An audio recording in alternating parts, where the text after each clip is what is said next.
Hello, 6th graders. Welcome to lessons 2.3 and 2.4. In this video, we will be reviewing multiplying fractions. The steps to multiplying fractions is first to multiply straight across, with keeping in mind to cross multiply when it's appropriate. And after you multiply straight across, then you must always simplify.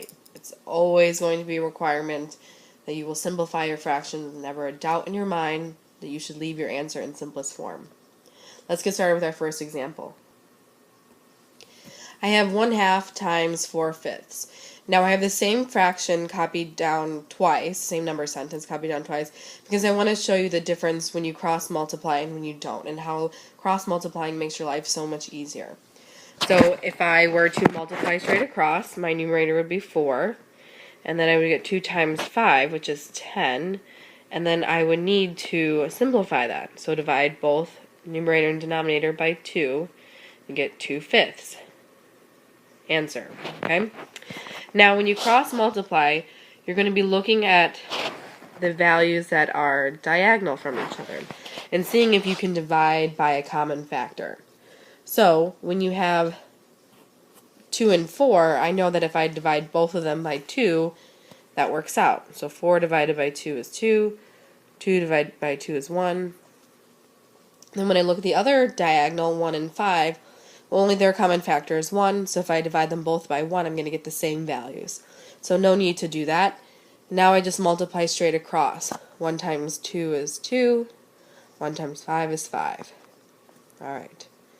That's the same answer I get, and I reduce the step of simplifying my fraction when I cross multiply ahead of time. Now in this example, not so bad, but when you're working with larger values, it is incredibly important that you cross multiply first because 1, it makes your life easier, and 2, it lowers your risk of making a simple mistake, a computation mistake. Alright, let's look at another example. I have 5/8 times 24/5.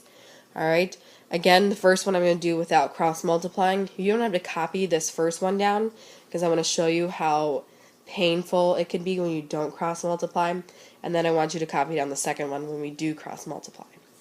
So I've got 5 times 24, so I'm going to do 24 times 5, oh that's 20, that's 2, that's 120, okay, so that's my numerator, 120, 8 times 25, alright, let's see, I've got 8 quarters, so altogether that's $2 or 200.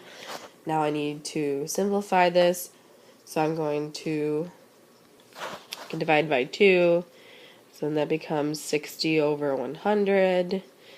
Then I can divide by 10, and that becomes 6 over 10. Oh, and then by 2. Oh my god, this is so much work. Ay, ay, ay. 3 and 5. Whew. Alright, that's my answer.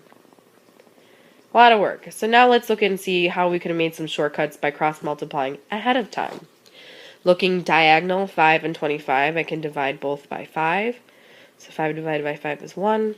And 25 divided by 5 is 5.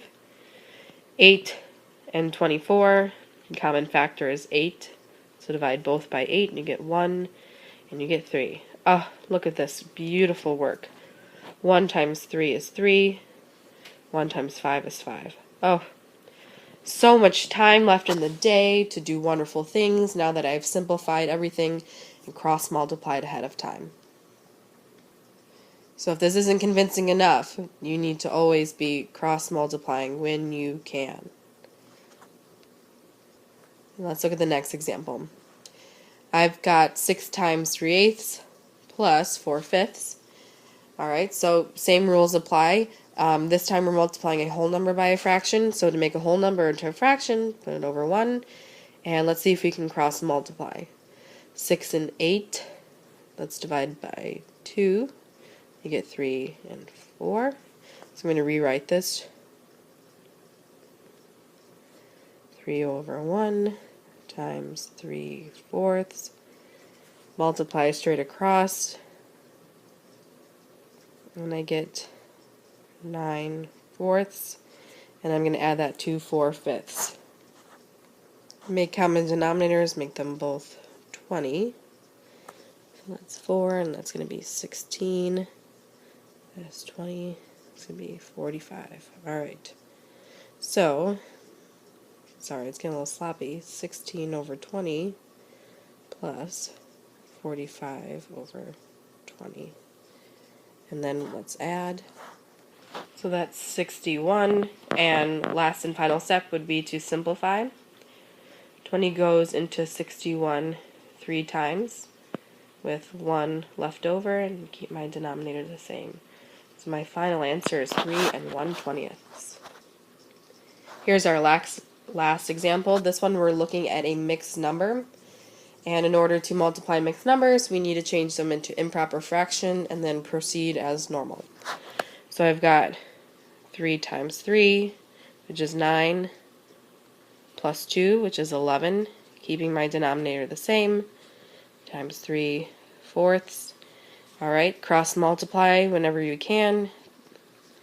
3 divided by 3 is 1, 3 divided by 3 is 1, and multiply straight across. 11 times 1 is 11, 1 times 4 is 4, and 4 can go into 11 twice with 3 left over.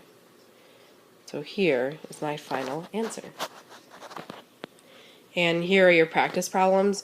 You must cross multiply when you can. There's no more, oh, I think I'm going to try for this one, I think I'm going to do it the other way. Nope, you don't have that option anymore. You must cross multiply, and always, of course, write your answer in simplest form. Alright, enjoy the rest of your day.